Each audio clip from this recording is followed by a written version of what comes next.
Weeks after giving the grand Pran Pratishtha of the Ram Mandir in Ayodhya a miss, today Delhi Chief Minister Arvind Kejriwal visited the Mandir for Darshan. AAP chief was accompanied by his Punjab counterpart Bhagwant Mann and their families. The Aam Aadmi Party convener was invited to the January 22nd consecration ceremony, but he had then said that he wanted to visit the temple later with his family.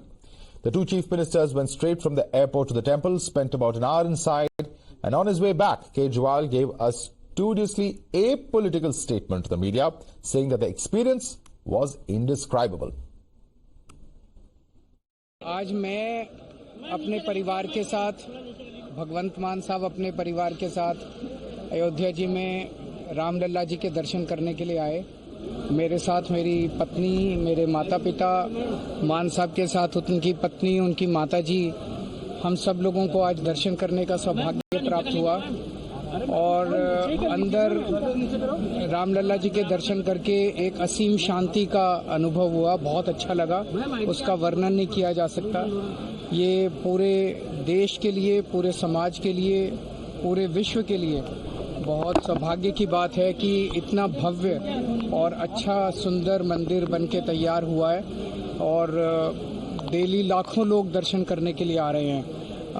उनकी आस्था देख के दिल गदगद हो जाता है और मैंने भगवान से प्रार्थना की सबकी सुख शांति के लिए, सबके स्वास्थ्य के लिए और भारत देश बहुत तरक्की करे।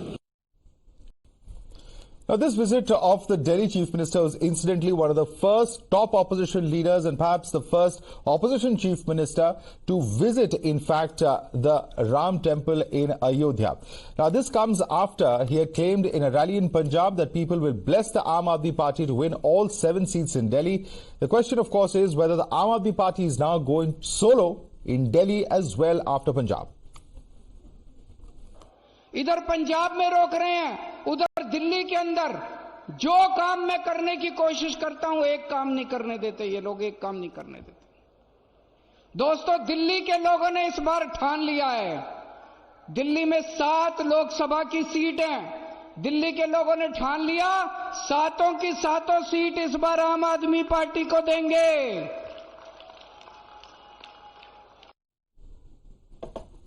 All right. Meanwhile, the Congress too is digging its heels after, in fact, Arvind Kejriwal's statement. They're, of course, coming out to say that Udit Raj, in fact, admitting that there is an impasse between the Congress and AAP in Delhi. Senior leader of the Congress and Member of Parliament Vivek Tanka has said that AAP could be bargaining with BJP to weaken the Congress. I never believed that there would be an alliance with Aam Aadmi Party. Aam Aadmi Party has stepped into the same space which used to be the Congress space. If the day they have a partnership with us, they will lose that space.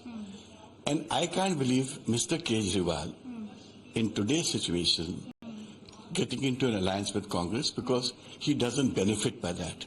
If he has to strike a bargain with the Modi government to weaken Congress, this is the best way for him.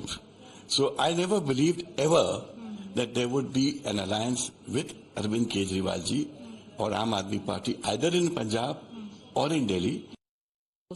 Yeah, Punjab is almost settled that Congress and Aam Aadmi Party will fight separately. But as far as Delhi is concerned, still there is impasse. I don't know. It has not been further explained.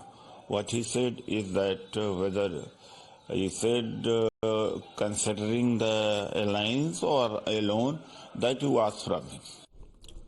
And take a jab at the Congress. The JDU spokesperson K.C. Tyagi said that it was Nitish who had laid the foundation stone for the alliance, and since Nitish's exit, it's crumbling like a house of cards. JDU और नीतीश कुमार इसकी आधारशिला थी। हमारे ही marathon efforts के बाद ये गठबंधन बना था। शिला जब हट जाती है तो ताश के पत्तों की तरह से पूरा महल ढह जाता है और इसका प्रोसेस शुरू हो गया है। इस बार के चुनाव में ये कांग्रेस का न्यूनतम स्कोर होगा और 2 बार से वो नेता प्रतिपक्ष बनने लायक भी नहीं बचे हुए हैं, लेकिन घमंड उनका जस का तस है जो 52, 57, 62 जैसा है। For more on this, let's go right across to our guest. Joining us with us is Shazia Ilmi, spokesperson of the BJP. R. Rajgopalan, senior journalist, is with us. Also joining us is Rohan Mitra, political analyst. But I want to go first and foremost to Piyush Joshi, political analyst who leans towards the Aam Party. And Piyush Joshi, question is this. Question is, yesterday Kejriwal says that in Delhi they're going to fight all the 7 seats on their own. Earlier he's already said the same thing about Punjab. Today he's visiting the Ram Temple.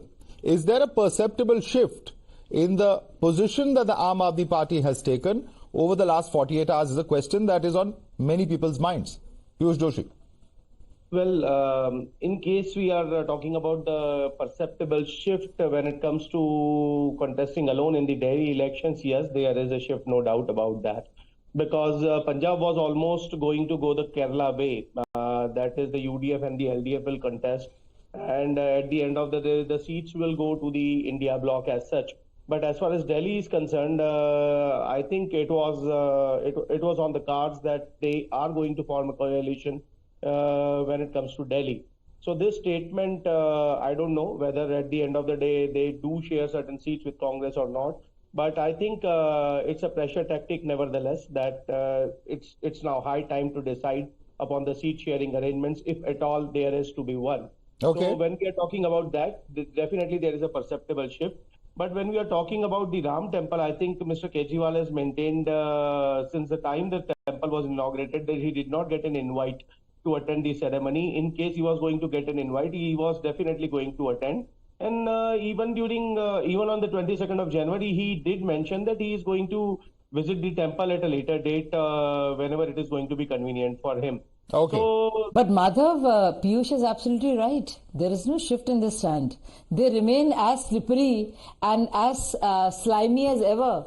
We all knew that this Gadbandhan is not going anywhere, that Arvind Kejriwal was merely playing with the others and he would not join rank whatsoever or join the same cause. After all, it is Aam Aadmi Party which has gobbled up Congress in Punjab and in Delhi. So I think it has been very... not very smart of Congress party to even to not anticipate this.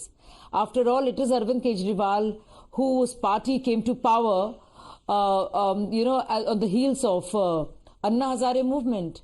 And what was the movement all about? It was anti-UPA too. It's only when Arvind needed the help did Congress come to their rescue, and they formed because Arvind Kejriwal wanted to be in power. So he forgot about everything else and he took support of Congress party and became the chief minister. Okay. So there is nothing new. This is all predicted. It is past revisited. And and also coming to Delhi and Punjab. How convenient. Piyush says it could be different in Delhi. Why? But when it suits you, you don't want to do it. When it doesn't suit you, when you need Congress, you want to use them. I mean, there's only this much you can use. Party or, but when you start using people and playing travesty with their trust and playing one cadre of a party against each other, is then when you lose complete credibility. Okay, which is let me bring in Rohan on that. Rohan Mitra, Shazia Ilmi says that this is something that was to be expected. It was an unnatural alliance. It's not just the BJP saying this. There is a member of parliament of the Congress party, Mr. Vivek Tankhaw, saying exactly the same thing. Good evening to everyone else. Let's put the facts out here first. One, in Kerala, how the UDF and the LDF will not cede any space to the BJP. In Punjab, it was a no-brainer. The local unit of the Congress was never they never wanted to be in an alliance with the Aam Aadmi Party. If you go back to a few events, the Aam Aadmi Party and the Congress came close because of a very specific bill which was being brought in the Rajya Sabha, which was the LG versus the CM. So it was that bill which brought the Congress, and the Congress was unconditional in their support to the Aam Aadmi Party, and even Manmohan Singh ji came to the parliament on that day and he voted in favor of the AAP government over there. So for the Congress to be supportive of the issues, the Congress has always been supportive of constitutional issues. The Congress stood by the AAP at that time.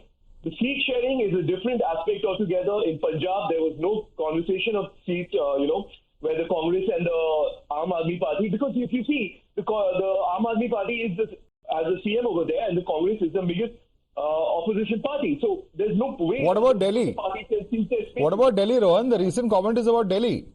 No, I'm coming to that. So in Delhi, there was a conversation, and if the seat-sharing talks between the local units don't work out, so be it. But you have to understand So what kind of an alliance is it, is what many are going to ask.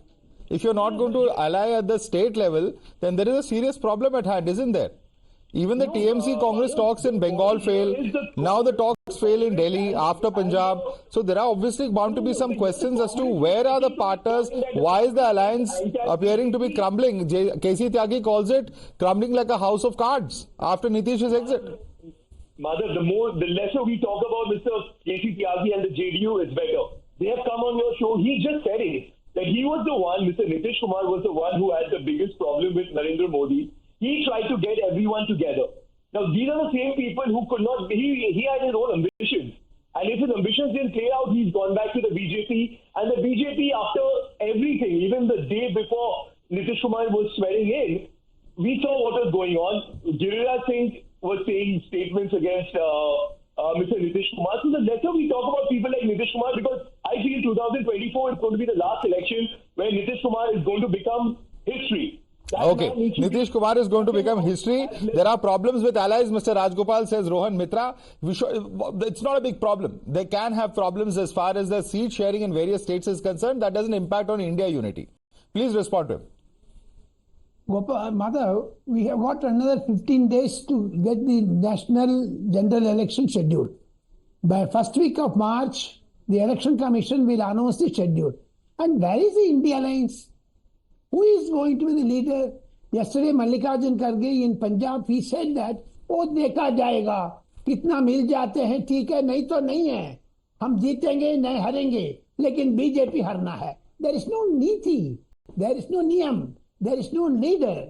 That is why the India Alliance is breaking. There are 5 major political parties in India Alliance, except DMK. No one is sticking to that alliance partner. That is why there is no meeting of India Alliance. There are 4 meetings. Have they decided to hold a meeting in this month? Nothing. There is no common minimum program. There is no leader. So therefore, my understanding is, as Jairam Ramesh said, Congress is in ICU, Congress is in deathbed. Therefore, okay. India Alliance is also in deathbed. There is a complete skeleton. There is no flesh. Mitra, the question on many people's minds today after seeing Arvind Kejriwal in Ayodhya is that are we now going to see other India leaders make a beeline when we're talking at a time when Rahul Gandhi has curtailed his UP schedule for the Bharat Jodo Nyaya Yatra? Madhav, what a political leader and his family decides is beyond public, it's not my place to speak about. He's gone there as a family to seek blessings from Bhagwan Ram, and it's his prerogative, and it should be any Indian's prerogative to go to a temple or a mosque or a church. It's completely their call. We are a Congress party. We don't talk about religion, what people should be doing and what people should not be doing. As far as the Congress party is concerned, what Rahul Gandhi's schedule has been curtailed in in Uttar Pradesh, he has changed the plans because there are other places, and he has actually, if you see, the yatra, which was supposed to end on the 22nd of March, is now ending on the 14th or the 12th of March, because as Mr. Rajagopalan said, the elections will be declared.